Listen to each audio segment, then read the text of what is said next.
What's going on, guys? Luther Plays here. Sorry I haven't been making videos in a while, like gaming videos, cause I'm actually getting an Xbox One and my Xbox 360 is temporarily messed up. So basically, I'm just gonna be making a bunch of computer and mobile gaming and reaction. So let's just get on to the first video, and it's the Try Not to Cry challenge. It's making me cry already.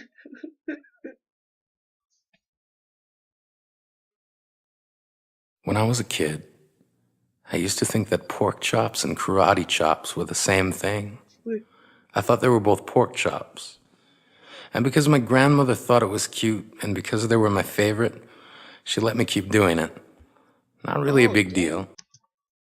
It's like an all One gaming day, routine, before I guys. realized fat kids are not designed to climb trees, I fell out of a tree and bruised the right side of my body. Ooh, I didn't want to tell my grandmother about it because I was scared I'd get in trouble for playing somewhere I shouldn't have been.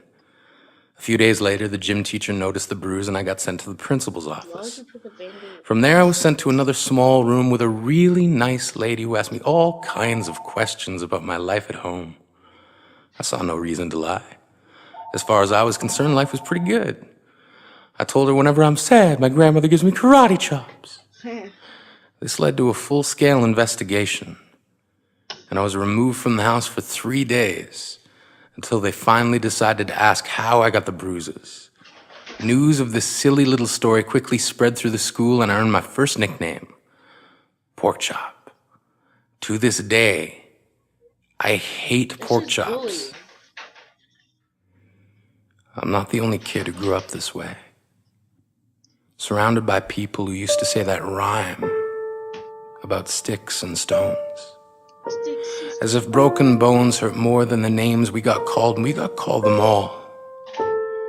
So we grew up believing no one would ever fall in love with us, that we'd be lonely forever, that we'd never meet someone to make us feel like the sun was something they built for us in their tool shed. So broken heartstrings bled the blues as we tried to empty ourselves so we would feel nothing. Don't tell me that hurts less than a broken bone, that an ingrown life is something surgeons can cut away, that there's no way for it to metastasize. It does. She was 8 years old.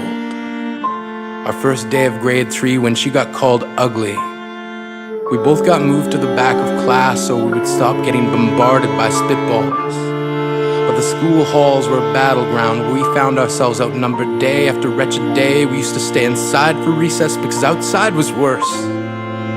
Outside, we'd have to rehearse running away or learn to stay still like statues, giving no clues that we were there in grade 5. They taped a sign to the front of her desk that read, "Beware of dog." To this day, despite a loving husband, she doesn't think she's beautiful because of a birthmark that takes up a little less than half her face. Kids used to say she looks like a wrong answer that someone tried to erase but couldn't quite get the job done.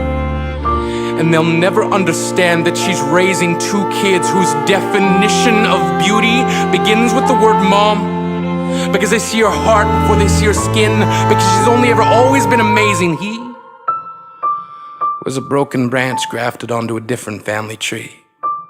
Adopted. Not because his parents opted for a different destiny. He was 3 when it became a mixed drink of 1 part left alone and 2 parts tragedy.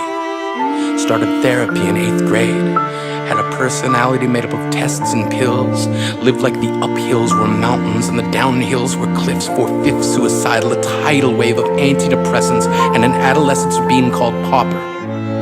1 part because of the pills, 99 parts because of the cruelty. He tried to kill himself in grade 10 when a kid who could still go home to mom and dad had the audacity to tell him, "Get over it." As if depression is something that can be remedied by any of the contents found in a first aid kit. To this day, he is a stick of TNT lit from both ends. Could describe to in detail the way the sky bends in the moments before it's about to fall. And despite an army of friends who all call him an inspiration, he remains a conversation piece between people who can't understand. Sometimes being drug-free has less to do with addiction and more to do with sanity. We weren't the only kids who grew up this way. To this day, kids are still being called names. The classics were "Hey Stupid," "Hey Spaz." Seems like every school has an arsenal of names getting updated every year.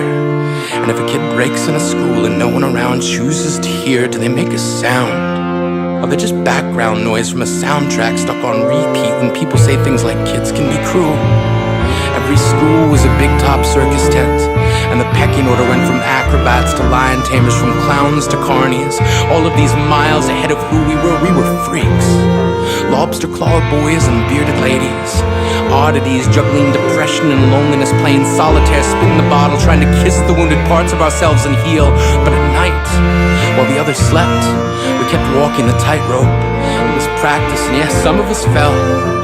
But I want to tell them that all of this is just debris left over when we finally decide to smash all the things we thought we used to be.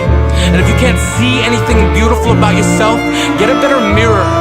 Look a little closer. Stare a little longer. Because there's something inside you that made you keep trying despite everyone who told you to quit. You built a cast around your broken heart and signed it yourself. You signed it. They were wrong. Because maybe you didn't belong to a group or a clique. Maybe they decided to pick you last for basketball or everything. Maybe you used to bring bruises and broken teeth to show and tell but never told. Because how can you hold your ground if everyone around you wants to bury you beneath it? You have to believe that they were wrong. They have to be wrong. Why else would we still be here? We grew up learning to cheer on the underdog because we see ourselves in them. We stem from a root planted in the belief that we are not what we were called. We are not abandoned cars stalled out and sitting empty on some highway.